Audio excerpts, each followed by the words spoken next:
Boom, ever onward, tribe, March Commanders Coffee. I'm going to take a risk here and do something that I think is, on the border of exceptionally dangerous with a man giving advice to a woman or to women.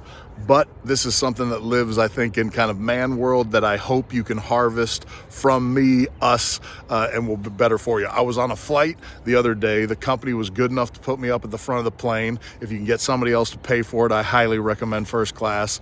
More leg room, better service. People usually know how to act. But I'm on the aisle seat. I always like sitting on the aisle in case violence decides to make its way towards the cockpit. One of my fantasies to be there in between it and the pilots, but hasn't happened yet.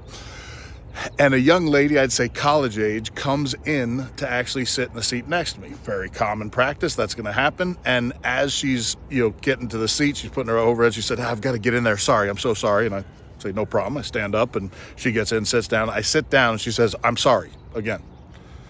And I said, no problem. And then in first class, they often bring like either sparkling wine or water to start the flight. I'm a water guy, so the tray comes up. I look at the young lady, I said, please. And she picks a sparkling wine and says, I'm sorry, when she reaches to actually grab the wine. And I grab my water and enjoy my water.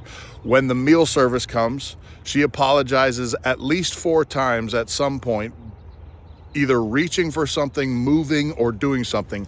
Absolutely routine, everyday, common occurrences in that social environment.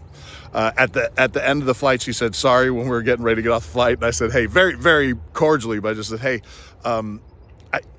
you've probably said sorry 12 to 14 times in this flight. I don't think one of them was appropriate. I'm not saying you're doing it wrong.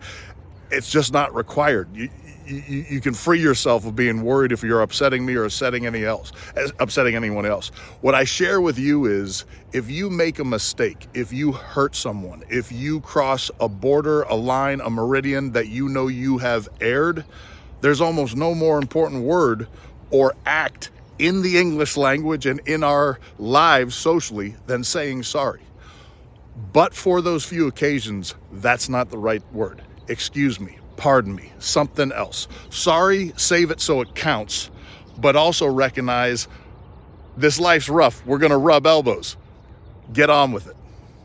Ever onward.